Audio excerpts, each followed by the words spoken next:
Olá, seja bem-vindo a mais um podcast Neuróbicos. Eu sou Liana Pinto Belo e hoje vamos falar sobre neurônios espelhos. Sim, o sistema de neurônios espelhos responsáveis pela empatia, pela imitação, a teoria da mente, pela aprendizagem social. Então, que neurônios são esses?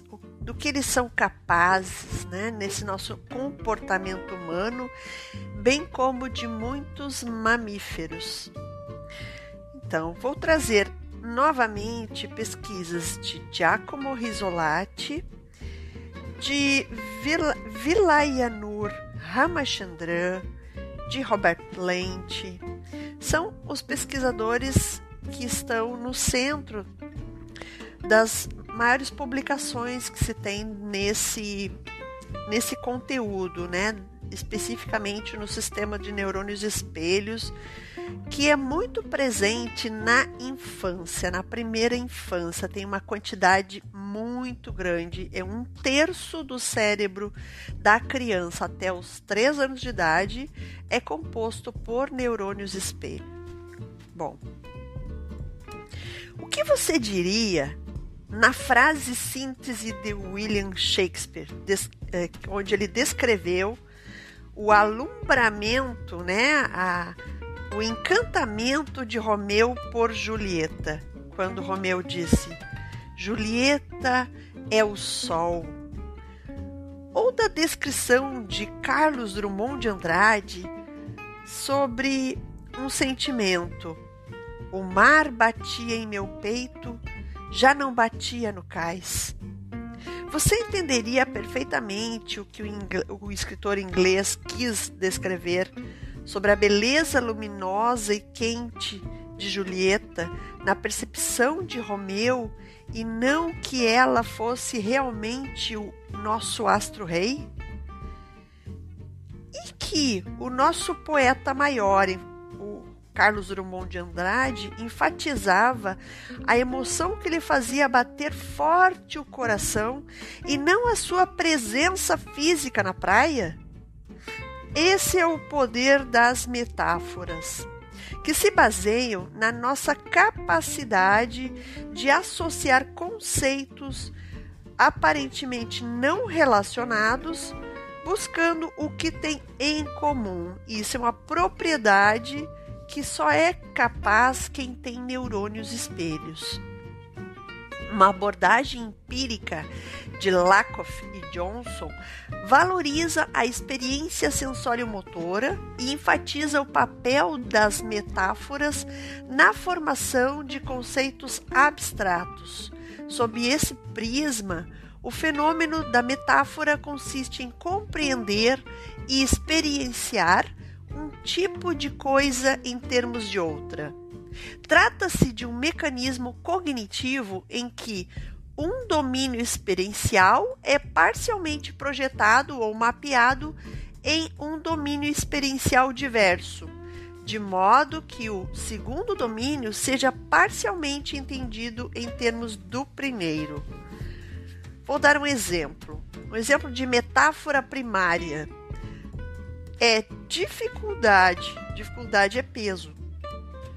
As pessoas no seu dia a dia, independentemente da sua cultura, experienciam algum grau de dificuldade e de desconforto físico ao tentar carregar um objeto pesado. Então, acabam por referir, a dificuldade, que é algo abstrato, com peso, que é algo concreto. Invariavelmente, quanto maior o peso do objeto a ser levantado, maior a dificuldade experienciada. As pessoas têm um conhecimento coerentemente organizado sobre o domínio conceitual do tamanho, por exemplo, no qual se baseia para entender o domínio conceitual de importância. Então, relacionam tamanho à importância ou vice-versa. É esse o mapeamento presente na metáfora conceitual. Importância é tamanho. subjacente a metáforas linguísticas do tipo Gandhi foi um grande homem, como dizendo que ele foi também um homem muito importante para sua época e para a época de hoje, porque era um homem que nos deixou um legado sobre a paz, sobre o conceito de paz e sobre viver sem violência, né? Então, é por aí. Bom, mas quando é que tudo isso começou? Quando os estudos do sistema de neurônios espelhos começou, né? Começou na década de 90, temos publicação a partir de 98, quando uma equipe de neurofisiologistas italianos, chefiado pelo Giacomo Risolati, da Universidade de Parma, estudava os sinais elétricos produzidos por neurônios motores do córtex cerebral de macacos. Quando estes executavam movimentos com o braço, estendendo-o para agarrar um objeto. Como todo neurônio motor, eles sinalizavam sempre que o macaco movia o braço. Geralmente, um pouco antes e durante o movimento. O surpreendente é que também o faziam quando o segundo macaco, ou até o pesquisador, realizava o mesmo movimento observado pelo primeiro. Esses surpreendentes neurônios foram chamados de neurônios espelho, isto é, capazes de sinalizar uma ação realizada pelo próprio indivíduo e também a mesma ação realizada por terceiros. Começou, então, uma busca febril por neurônios espelho em diferentes regiões do córtex do macaco, mas também em cérebros humanos, como em 2005 nós já temos publicação até 2015 de experiências realizadas com crianças, inclusive. Muitas regiões do sistema motor do macaco mostraram-se possuidoras desses neurônios. Também aquelas relacionadas ao sistema de percepção visoespacial, isto é, percepção das relações espaciais entre o mundo externo e o indivíduo. Qual seria essa função? Seriam eles os neurônios da imitação e da aprendizagem motora? Os neurônios da intenção do movimento? Os guardiões da memória de ações que somos capazes de realizar? Nos seres humanos, não era possível, na década de 90, realizar experimentos de registros de neurônios isolados como se fazia com os macacos. Só posteriormente, na década de 2000, é que esses estudos avançam para o estudo do homem. No entanto, eles conseguiram detectar, naquela época, a ativação de certas regiões cerebrais em máquinas de neuroimagem por ressonância magnética, quando a pessoa realiza uma ação, por exemplo, alcança um objeto com a mão, quando observa uma outra pessoa fazendo o mesmo, ou quando a imita ou complementa a sua ação, e quando apenas imagina a si próprio realizando essas mesmas ações. Foi o que, já na década de 2005 de 2000 a 2015, né? De 2005, especificamente quando saiu a publicação sobre experimentos já com crianças, foi verificado pelo Giacomo Risolati e colegas que a criança que observa outra brincando, a ativação da região sensório-motora no topo da cabeça, e pré-córtex frontal, orbital também, o órbito, o córtex órbito, entre outras, como do visual, o occipital, são ativados da mesma forma que a criança que está literalmente brincando. Então, a que observa também ativa a mesma região de quem brinca. né? Então, com isso também com a dança, com qualquer atividade física, qualquer outra atividade motora, isso vai acontecer. Foi então que Giacomo Rizzolatti publicou essa experiência, né, e essas evidências trazendo o ritmo mu, ou seja, ele chamou de ação-observação ou observação-ação. A criança realiza uma observação-ação quando está a observar o outro na sua atividade. Ou seja, quando ela vai realizar a atividade, ela realiza com grande eficiência de quem imita, porque eles são exímios imitadores. Então, seguindo esse conjunto de regiões, é chamado por analogia de sistema de neurônios espelhos. O termo espelho passou a qualificar os sistemas cerebrais capazes de buscar aspectos comuns entre coisas incomuns. No caso da motricidade, o sistema espelho, o sistema de neurônios espelhos, tenta comparar uma ação motora do próprio indivíduo com a representação visual ou imaginária dessa ação. Serão as mesmas? Então, foi quando eles provaram e também construíram aí outras analogias. No caso dos outros sentidos, também seria tarefa do sistema de neurônios espelhos buscar essa analogia. É bem conhecido entre os psicólogos o teste Buba-Kiki, que é o teste que eu estou trazendo para vocês no banner da capinha, né, no meu banner deste podcast Neuróbicos número 22. Então, que eu coloquei, então, façam esse teste. Eu pergunto para vocês, antes de vocês seguirem com o podcast, eu pergunto para vocês, qual é o Buba, qual é Kiki? A qual dos dois desenhos vocês denominariam como Buba e como Kiki? Depois que fizerem a resposta, então volte aqui para seguir o podcast. Então, a qual dos desenhos você associaria a palavra Buba e a qual dos desenhos a palavra Kiki? Faça a tentativa, pergunte o mesmo aos seus amigos e verá que o resultado será o mesmo para todos.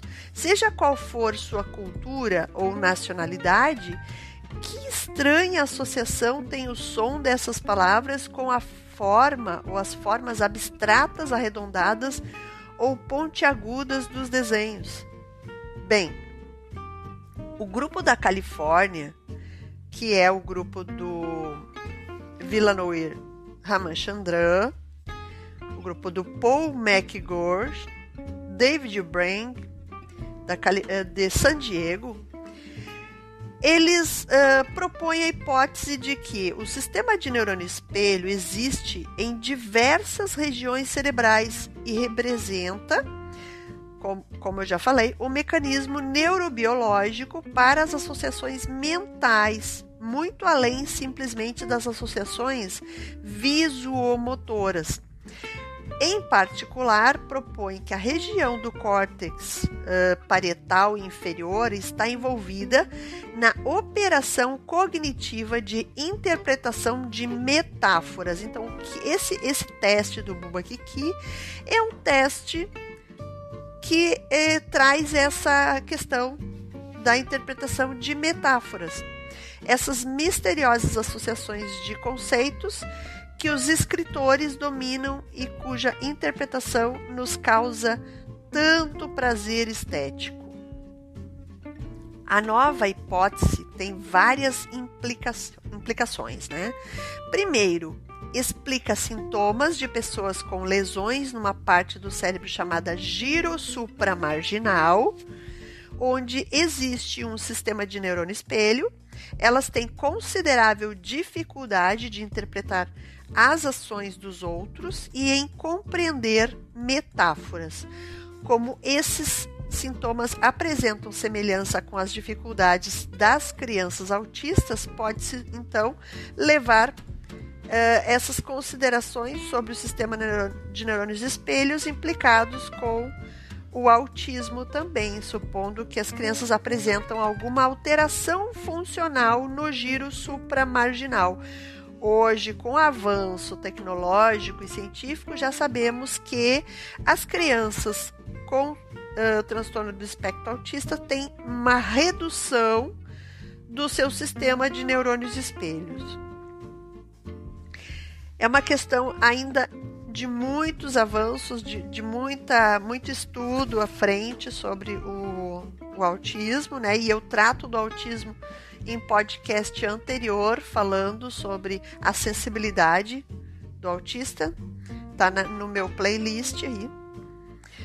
O mais interessante de tudo isso é que se os filósofos estão certos ao considerar que o pensamento metafórico é uma característica típica e exclusivamente humana, quem sabe um grande diferencial biológico da humanidade tenha sido a especialização do sistema de neurônios espelhos do giro supramarginal, que é o córtex cerebral,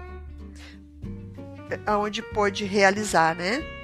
Então, na transição evolutiva entre os hominídeos primitivos e os Homo sapiens, poderá ter acontecido, né, que sobreviveram até hoje e dominaram o planeta por ter esse sistema de neurônios espelhos também lhe dando essa primazia de espécie.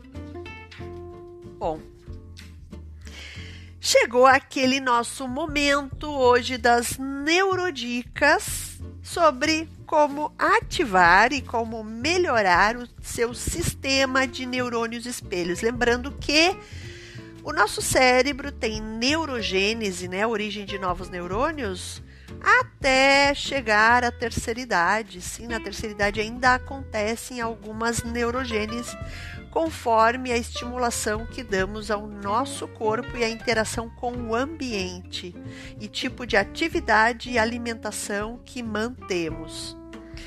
Nossas neurodicas sempre são um oferecimento da Universidade do Brincar, a única universidade da ciência do brincar. Faça já a sua matrícula ou a sua assinatura, já que ela é um modelo Netflix, mensal por R$ 59,90 ou semestral com um descontão. Qualquer coisa, fale com o Tiago Paçoca lá na página Brincadeiras e Jogos para saber mais sobre como adquirir. Dentro da Universidade do Brincar temos diferentes videoaulas, podcasts, textos trazendo neurociência, atividade física, coach, psicanálise, educação física escolar, também trazendo educação infantil, psicomotricidade, entre outros assuntos como gestão pessoal, gestão empresarial, gestão financeira. Não perca tempo, se inscreva, assine www.universidadedobrincar.com.br. Vamos então às nossas neurodicas de hoje. Neurodica número 1. Toda a atividade de pensamento com o polegar e o indicador e também com o dedo médio, ou seja, com os 3 dedos, ativam 81% dos neurônios espelhos, do sistema de neurônios espelhos. Então, quando a criança brinca com blocos pequenos para empilhar, pinças, pinçando miçangas, pinçando pedras, pensando a própria comida, alimentos, para transpor de um recipiente para o outro, e também jogos de encaixes pequenos, ela está ativando o seu sistema de neurônios espelhos, que, como eu já falei, é o sistema responsável pela aprendizagem social, pela imitação, pela empatia e pela teoria da mente, de se colocar no lugar do outro. Neurodica número 2. Jogos de metáfora são ótimos e eu vou trazer um aqui que é o Flex. É um jogo de cartas que, embora tenha sido criado e pensado para contribuir no desenvolvimento infantil relacionado à matemática, língua portuguesa, cores, ela traz metáforas da vida. Em virtude da diversidade de suas cartas, esse jogo permite que as pessoas escolham a partir da sua realidade o que e como jogar. Procure na internet que você acha o jogo Flex. E eu tenho também artigos falando sobre pesquisas com esse jogo. Se você tiver interesse, me chame pelo direct do Instagram, @LianaPintutubelo, me siga lá. Ou então também você pode me chamar pelo Facebook, no direct, que também é @LianaPintutubelo. No inbox, né, do Facebook. Neurodica número 3. Jogos de imitação. O sistema de neurônios espelhos são responsáveis, então, como eu já falei, pelo comportamento de imitação. Dessa forma, jogo de mímica, fantoches, jogos de posturas, jogos como o mestre mandou, irão contribuir para a atividade do sistema de neurônios espelhos. São ótimos jogos para desenvolver crianças com transtorno de espectro autista, mas não só os autistas têm esse comprometimento com o sistema de neurônios espelhos, também os esquizofrênicos, ou quem tem esquizofrenia e bipolaridade, transtorno da bipolaridade. Neurodica número 4. Cards de emoções. Então, cartões com fotos de expressões reais de alegria, tristeza, medo, espanto, raiva, etc. São ótimos exercícios de pareamento como um jogo de memória. Se você não conseguir ou não conseguir fazer, eu tenho esse em PDF também. Você pode me chamar que eu lhe passo o PDF que eu criei com os cards de emoções. Usar, então, neurodica número 5, usar os mesmos cards de emoções para, na frente do espelho, reproduzir a expressão ali proposta. Depois a criança pode desenhar no papel, ou o adulto, o adolescente, uma representação para aquela emoção, quase que uma representação icônica. Aí ele vai aprendendo a fazer essa abstração do concreto, que é a expressão facial. Também é importante que a criança toque no seu rosto e mapeie a sua musculatura, o seu tônus, durante o exercício da expressão para que ela consiga memorizar melhor. Neurodica número 6 e última neurodica de hoje, jogo Grok, se lê G-R-O-K. Um jogo que trabalha empatia e escuta ativa. Usa princípios da comunicação não violenta para apoiar os participantes a construírem relações de confiança e cooperação, aprendendo a lidar com os conflitos de uma forma diferente. Ele é composto por 75 cartas de sentimentos, 75 cartas de necessidades e um manual de instrução.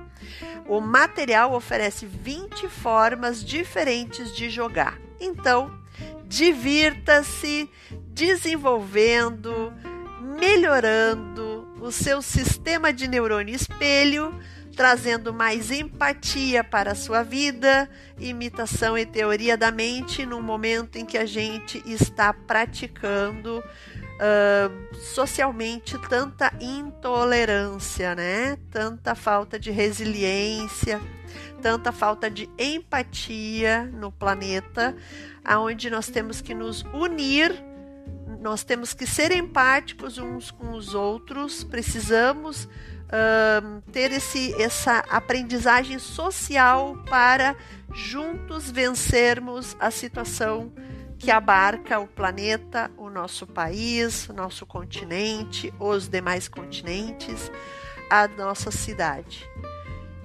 Então, me sigam também no canal Humanidade Lúdica, onde eu trago toda terça-feira curiosidades sobre brinquedos antropológicos e na sexta-feira Neurociência e o Brincar. Me siga nas minhas redes sociais e se inscreva no meu canal. Siga aqui pelo Spotify e pelos sites radiopublic.com, onde você encontra também os podcasts também na anchor.com, entre outros que eu coloco sempre na divulgação dos meus posters nas minhas redes Facebook e Instagram. Beijos lúdicos e até semana que vem, toda quarta e quinta-feira, com um novo podcast Neuróbicos.